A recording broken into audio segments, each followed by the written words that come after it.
congrats first of all to Road Killers. Super really good ng Road Killers, and also beautifully written. So congrats. So I guess my first question is for Nadine. So now that you've done something gritty, something action-packed, what else pa yung mga roles na gusto mong gawin in the future? And for Derek also, we've known you na medyo dark yung mga stories na you're telling. And then, ayan, action-packed din. And baka you can let us in a bit kung ano pa yung mga story na gusto mong i-tell us. Ayun, thank you. Ako po, more darker tsaka grittier projects, I guess. It's really just because yung mga projects po before, sobrang rom-com, drama. So, ngayon po kasi I'm at a point na gusto kong mag-explore sa different genres, and I wanna do more challenging roles. So, and I always say this, parang gusto ko talaga ng role na nakakatawa kasi may nabasa po akong article na ang headline is Nadine ayaw na mag-love team, gusto maging psychopath. ayun, ayun naman po yung lagi kong sinasabi. Kasi it is very interesting, you know, like doing a role of a psychopath or of a killer or someone who is deranged, just trying to figure out how this person's mind works. Ako po kasi mahilig ako sa mga ganong intricate details and yung pinag-aaralan yung mga tao. Personally, I really like watching yung mga documentaries, crime documentaries. Alam niyo naman po, mahilig ako sa horror and thriller movies, mga psychological thrillers. So, gusto ko pang mag-dive into that. And so far naman po, all of the projects, or at least I guess the direction that I'm taking is papunta naman po talaga doon. And yun nga po, yung next project ko din naman, Nokturno, is also with direct make naman. So, yun yung direction ko po. So, I'm really, really excited to see what project, kung ano yung susunod na project na ipipitch sa akin. Looking forward to it. Thank you. Thank you very much. Up next, we have Sir Joey Sarmiento from Remate. Meron pang kung ano pa yung... Hello, good evening. I only have one question siguro for Nadine. Nads, yung last scene, it was done in a not traditional way, di ba? Parang it's a very, and for some, it's quite disturbing, yung escena yun. So I just want to know, what was running into your mind when that scene was shot?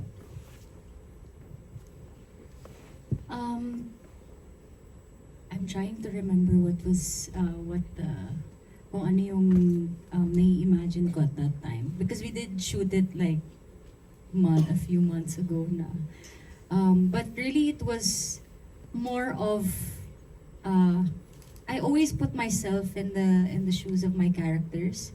I learned, like yung sinabi ni Francis kanina, like for some reason I'm able to, cut off from the character, and after na ma-eksena and just be myself. And I guess with this one kasi, naiisip ko lang talaga, like when I was embodying Stacy in that role, na yung pagod na ako, gusto ko na lang mamatay. Parang ganun yung naiisip ko. And in truth naman, kasi that's what I really imagine that Stacy would have in her head. Kasi nga, wala nang natira sa pamilya niya. Wala na siyang tatakbuhan. Wala nang natira sa kanya. So, yun lang talaga. And that was the thought that kept going through my head na ayoko na, pagod na ako. Yun yung inner monologue ko, pagod na ako, tapos na. Yun lang. Okay, how about yung scene na you hugged your dead dad in a body bag? Anong nasa isip mo when you were in the character of Stacy?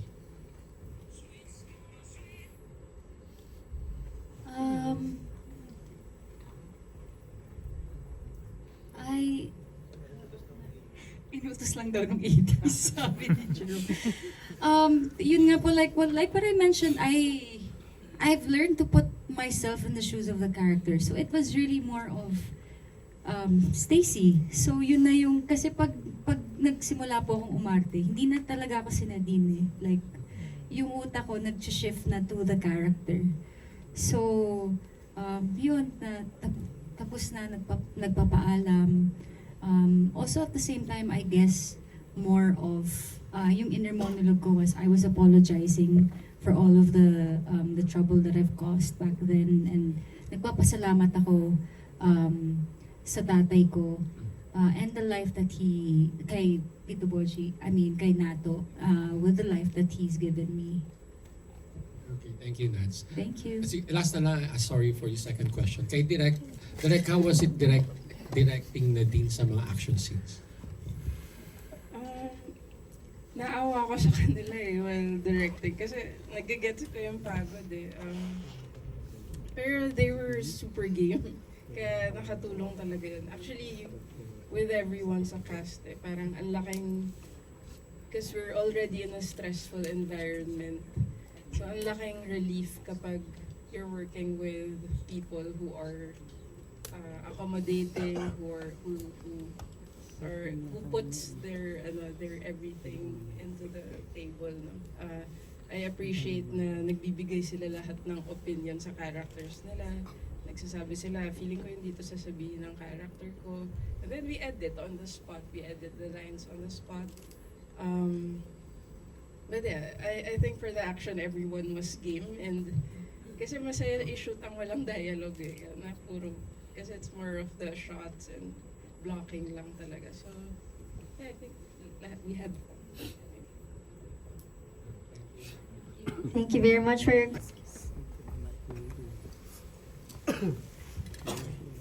Thanks, Jane.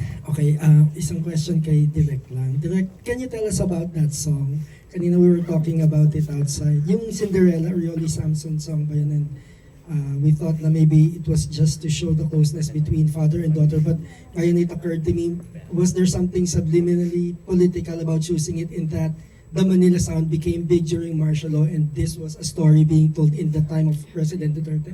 Or am I overthinking it? Regarding martial law, hindi namin naisip yun. Pero we tried to look for a song na feeling namin gusto ni Nato.